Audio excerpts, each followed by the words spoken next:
उमेश पाल अपहरण केस में अतीक समेत 3 दोषियों को उम्र कैद की सजा सुनाई गई। 2006 के उमेश पाल अपहरण मामले में मुख्य अभियुक्त माफिया अतीक अहमद समेत 3 अभियुक्तों को एमपी एमएलए कोर्ट के जज डॉक्टर दिनेश चंद्र शुक्ल ने दोषी करार देते हुए आजीवन कारावास की सजा दी, जबकि 7 आरोपियों को कोर्ट ने बरी कर दिया।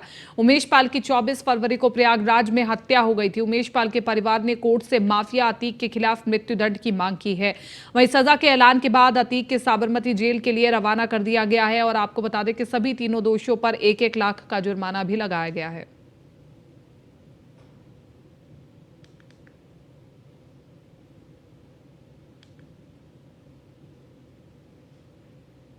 देखिए, उसको आजीवन कारावास दिया है, लेकिन ये जेल के अंदर उसकी पूरी सुविधाएं मिलती है। पूरी सुविधाएं मिलती तो हम क्या जाने कि वहाँ से क्या करा सकता है। मतलब आप जेल में जाएगा लेकिन घटना पर अंजाम दे सकता है, दे सकता है, अभी भी दे सकता है। जिसने जो जजमेंट किया है वो ठीक है ना, उनकी बातों का विरोध नहीं करूँगी। उन्होंने जो मेरे आदमी का अपहरण केस था, इस वजह से वो जो जजमेंट दिया उन्होंने वो ठीक किया है, लेकिन मैं अब जो है माननीय मुख्यमंत्री जी से निवेदन करूँगी, क्योंकि वो मेरे पिता समान है, मैं अकेले हूँ, मेरे साथ कोई लड़ने वाला नहीं है। मैं उन्हीं से याचना करूँगी कि उस आदमी को, उसके पूरे परिवार को, चाहे अति को, चाहे अफरा को, चाहे उसका लड़का हो, चाहे कोई भी हो, जब तक उनको खत्म नहीं किया जाएगा तब तक ये आतंक चलता रहेगा। क्या कहा देगा।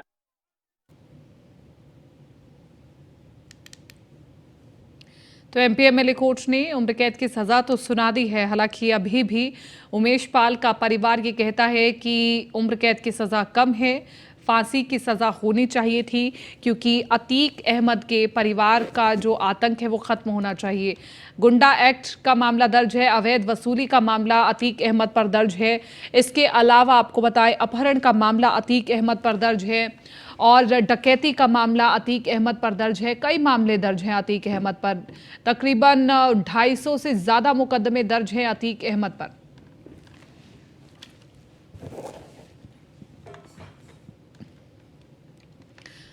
अब आपको ये भी बताते हैं अतीक अहमद कौन है। शहर पश्चिम से 5 बार का विधायक रहा है अतीक अहमद। 1989 से 1991 तक निर्दलीय विधायक रहा और इसके बाद राजनीतिक पार्टियों में इसने एंट्री की और 1991 से 1993 तक भी निर्दलीय विधायक रहा।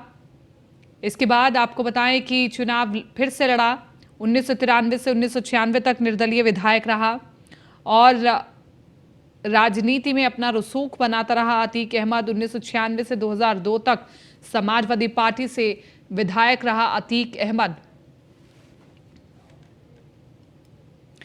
उमेश पाल अपहरण केस में अतीक समेत 3 को सजा हुई है। दिनेश पासी को भी उम्र कैद की सजा हुई है। सजा के बाद दिनेश पासी ने कहा, मुझे फर्जी मुकदमों में फंसाया गया है।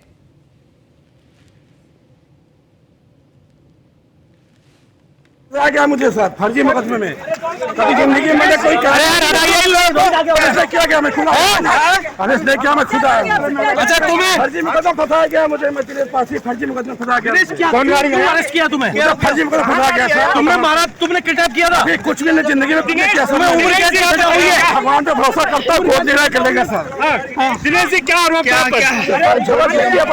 उसको दिखाया गया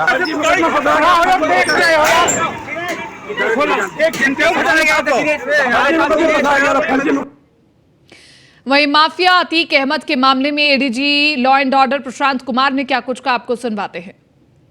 उत्तर प्रदेश पुलिस के द्वारा प्रस्तुत किए गए साक्ष्यों तथा गवाहों के बयान तथा हमारे अभियोजन अधिकारियों के द्वारा प्रस्तुत किए गए तथ्यों के आधार पर 3 अभियुक्तों को आजीवन कारावास तथा 1-1 लाख रुपए का जुर्माना भी दिया है और ये निर्देश दिए हैं कि ये जो पैसे होंगे वो अभियुक्तों से जो विक्टिम की फैमिली है उनको दिया जाएगा।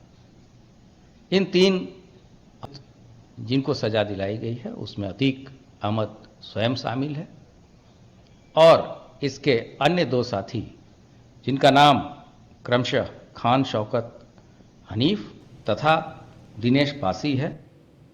समाजवादी पार्टी के प्रवक्ता सुनील साजन ने एक बार फिर से निकाय चुनाव और अतीक अहमद को लेकर के बीजेपी पर निशाना साधा है। दरअसल सपा प्रवक्ता ने कहा है कि निकाय चुनाव के लिए समाजवादी पार्टी पूरी तरीके से तैयार है। सुप्रीम कोर्ट की फटकार के बाद यूपी सरकार अब चुनाव कराने जा रही है और इसके साथ ही उन्होंने कहा कि अतीक अहमद जैसे अपराधियों के साथ समाजवादी पार्टी कभी नहीं है, लेकिन बीजेपी ऐसे अपराधियों का संरक्षण कर रही है। प्रदेश अपराधी मुक्त हो, लेकिन सरकार अगर सच में चाहती कि उत्तर प्रदेश अपराधी मुक्त हो तो आधी भारतीय जनता पार्टी मुक्त हो जाएगी, क्योंकि बीजेपी में कितने बड़े बड़े अपराधी हैं, सरकार की सुरक्षा लेकर के घूम रहे हैं और यही अपराधी जिसको सजा दिलाने की बात भारतीय जनता पार्टी कर रही है। आखिर बीजेपी का कौन नेता था जो फेस टाइम पर बात कर रहा था? कौन मंत्री था जो इन्हीं अपराधियों को बचा रहा था? भारतीय जनता पार्टी दोहरी बात करती है। चुनाव के लिए समाजवादी पार्टी पहले भी तैयार थी, आज भी तैयार है और समाजवादी पार्टी ही है जो भारतीय जनता पार्टी को हराएगी। लेकिन भारतीय जनता पार्टी ने इसी निकाय चुनाव में उत्तर प्रदेश के पिछड़ों को हक न मिले, उनको आरक्षण न मिले, उनका प्रतिनिधित्व न हो, उनको मौका न मिले, जो साजिश भारतीय जनता पार्टी ने की थी उसके लिए माननीय न्यायालय ने फटकार भी लगाई है और निर्देश दिए हैं। अब हम लोगों को उम्मीद है कि अब सरकार बिना भेदभाव के, बिना किसी साजिश के पिछड़ों का हक देगी और निकाय चुनाव में आएगी, डरेगी नहीं। भाजपा डर रही निकाय चुनाव से। और 3 दिन के दौरे पर सीएम योगी आदित्यनाथ गोरखपुर पहुंचे, जहां सबसे पहले गोरखनाथ मंदिर में बाबा गोरखनाथ का आशीर्वाद लिया। गुरु ब्रह्मलीन महंत अवैधनाथ की समाधि पर माथा टेका और इसके बाद सीएम योगी ने गोरखपुर को करोड़ों की सौगात दी। 3838 करोड़ की परियोजनाओं का शिलान्यास और लोकार्पण किया गया।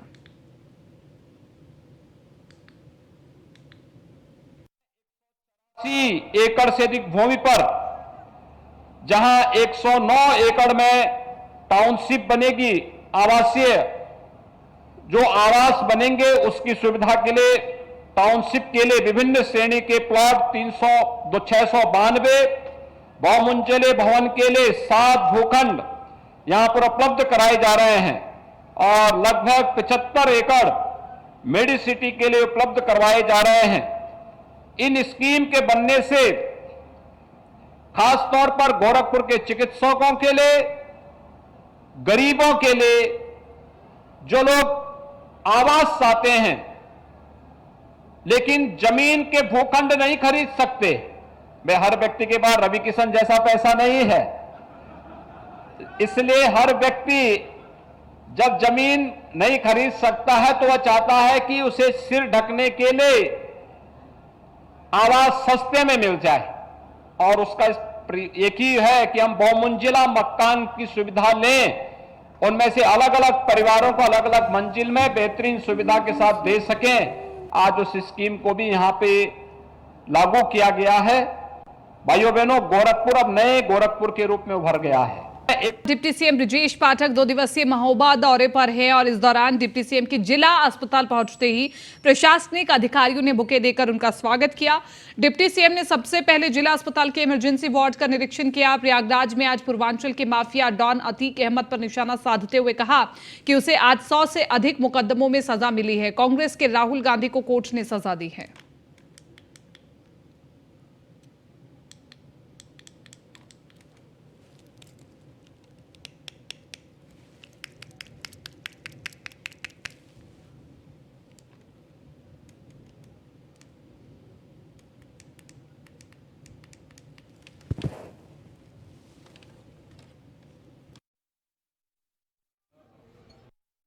विभागवार समीक्षा बैठक भी लेंगे। महोबा जनपद विकास के मामले में नंबर 1 पर हो, सर्वश्रेष्ठ जनपद के रूप में स्थापित हो, इसके लिए हमारी प्रतिबद्धता है। केंद्र प्रदेश की सभी योजनाएं धरातल पर 100% उतरे, इसके लिए हम स्थलीय निरीक्षण भी करेंगे और महोबा जनपद को सर्वश्रेष्ठ जनपद के रूप में स्थापित करने के लिए हमारी सरकार लगातार काम कर रही है। सर, मैरिज के लिए कहा गया था मगर मेडिकल कॉलेज का निर्माण अभी ईद तक नहीं लगी। आप वेट करिए, शीघ्र शुरू होगा। सर, अतीक अहमद को सजा हुई है। पहली बार 100 से अधिक मुकदमे दर्ज होने के बावजूद पिछली सरकारों ने ठीक से पैरवी नहीं की, हमारी सरकार ने पैरवी की है और हमने अदालत में जिस ढंग से पक्ष रखा है, अभियोजन विभाग में उम्र कैद की सजा हुई है और प्रदेश के लोगों को महसूस हुआ है कि उत्तर प्रदेश में कानून का राज है। हम कानून के तहत सभी गुंडों को, माफियाओं को कड़ी से कड़ी सजा दिलाने के लिए। राष्ट्रवादी खटीक विकास समिति के 25 साल पूरे होने पर कार्यक्रम का आयोजन किया गया और ये कार्यक्रम मोती झील स्थित लाजपत भवन में हुआ। कार्यक्रम में सपा अध्यक्ष अखिलेश यादव, महासचिव शिवपाल यादव और प्रदेश अध्यक्ष नरेश उत्तम शामिल हुए। इसके साथ ही देश प्रदेश से खटीक समाज के लोग कार्यक्रम में शामिल हुए। सपा अध्यक्ष अखिलेश यादव ने कहा कि बीजेपी की केंद्र और प्रदेश में सरकार मनमानी कर रही है। ये सरकार तानाशाह सरकार है। सच बोलने वालों की जुबान बंद करने का काम किया जा रहा है।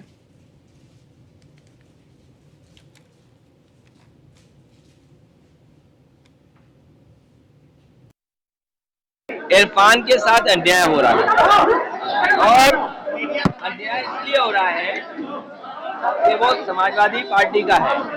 ये बात मैं नहीं कहूंगा कि वो मुस्लिम है, लेकिन वो समाजवादी पार्टी का विधायक है और बीजेपी की सोची समझी रणनीति है कि समाजवादी पार्टी के विधायकों को, उनके नेताओं को झूठे मुकदमे लगाओ और झूठे मुकदमे लगा करके उन्हें परेशान करो, उनकी संस्था छीनो। ये साजिश है और ये साजिश साफ हो गई जब ये राहुल गांधी उनकी संस्था छीन ली, समाजवादी पार्टी के मोहम्मद आजम खान साहब की संस्था छीन ली, अब्दुल्ला की संस्था छीन ली। हम आप लोग बात कहने जाएंगे, प्रदर्शन करने लाएंगे, ऐसी धाराएं लगाएंगे, ये सुनना नहीं चाहते क्योंकि महंगाई पर, बेरोजगारी पर और जो अन्याय कर रहे हैं उस पर बहस नहीं चाहते। इरफान की विधायिका राजनीति सुनील सोनका इस वक्त हमारे साथ में है और उनसे बात करते हैं। जो आज एक कार्यक्रम खटीक समाज का जो लाखों कार्यक्रम हुआ उस कार्यक्रम को लेकर के उनसे बात करते हो। मैडम, आज ये कार्यक्रम खटीक समाज का जिस पर आप शामिल हुई हैं और तमाम बातें हुई, तो क्या मैसेज देना चाहते हैं? आज हमारे खटीक सम्मेलन कार्यक्रम था और यहाँ पे सिर्फ प्रदेश नहीं, देश के कोने कोने से हमारे लोग आए हुए थे और उसमें बड़ी खुशी हुई देख करके। उसमें महिलाएं, पुरुष, युवा, हर वर्ग और श्रेणी के लोग वहाँ पे उपस्थित थे और डिफरेंट ऑक्यूपेशन से भी हैं और एजुकेटेड हैं। और यहाँ पे जो आए हैं वो सिर्फ यही बताने आए हैं कि हम किसी विचारधारा से जुड़े हुए हैं और हम उस विचारधारा को आगे लेकर के चलना चाहते हैं, क्योंकि जो देश है वो इतने सालों में ऐसा हो रखा है कि जैसे अगर शरीर में बोले कि कोई एक हाथ जो है दूसरे हाथ से बहुत ज्यादा बड़ा हो जाए, तो वो अगर हाथ बहुत ज्यादा बड़ा हो गया, जिस तरीके से एक वर्ग है जिसको हमेशा देश में ज्यादा प्रिविलेज मिला है, ज्यादा बेहतरी की तरफ उसको लेके गए हैं और एक जो सेक्शन ऑफ द सोसाइटी है वो डिप्रेस होती गई है, तो उसी तरीके से शरीर में भी है। जब एक हाथ बहुत ज्यादा बड़ा हो जाए तो वो कोई स्वस्थता की निशानी नहीं है कि आप बहुत हेल्दी हैं, ये दिखाता है कि आपके शरीर में विकृतियां हैं। तो उसी विकृति को बदलने के लिए बाबा भीमराव अम्बेडकर जी ने संविधान में हमें आरक्षण के लिए आरक्षण दिया था और इस आरक्षण के नाते है कि मैं विधायक बनी हूं और मेरे जैसे बहुत सारे लोग हैं जो सदन में, वो उत्तर प्रदेश की सदन हो, हमारी सेंट्रल की सदन हो, वहां पे बैठे हैं और इसी बातों की चर्चा हुई और साथ ही साथ ये भी बात हुई कि अब चेहरे की राजनीति को खत्म करना पड़ेगा और समाजवादी विचारधारा से जुड़ते हुए 24 में मुंह तोड़ जवाब देना पड़ेगा। अखिलेश यादव आए हैं कानपुर में, कार्यक्रम शामिल हुए, तो क्या समाज में उनसे जुड़ेंगे? एक मिनट सर, जिस तरीके का कार्यक्रम था उससे खुद ही पता चलता है कि लोग जुड़े हुए हैं और जिस तरीके की भीड़ थी वो दिखाती है कि वो कितना प्यार करते हैं राष्ट्रीय अध्यक्ष जी से और उसके रिजल्ट भी आएंगे। राजनीति सुनकर इन्होंने साफ तौर बताया कि जो कार्यक्रम से कहीं ना कहीं समाज में जुड़ेंगे, जो देश की विचारधारा उसको बदला जाएगा, क्योंकि जो देश की जनता है वो समझ चुकी है कि जो भारतीय जनता पार्टी वो किस तरह से लोगों को लुभाती है और सिर्फ चुनाव करना ही, चाहे ओबीसी का मामला हो, चाहे खटीक समाज का, उनको जोड़ने काम करती है। लेकिन इस बार अब विचारधारा बदला जाएगा। अखिलेश यादव के आह्वान पर खटीक समाज के लोग उनके साथ जुड़ेंगे और उनको 2024 में जो जनता है वो जवाब देगी अन्य पार्टियों को। कानपुर से कैमरा पर्सन नौशाद खान के साथ Ramji Sharma, news on India. फिलहाल इस बुलेटिन में मेरे साथ इतना ही। दीजिए इजाजत, नमस्कार।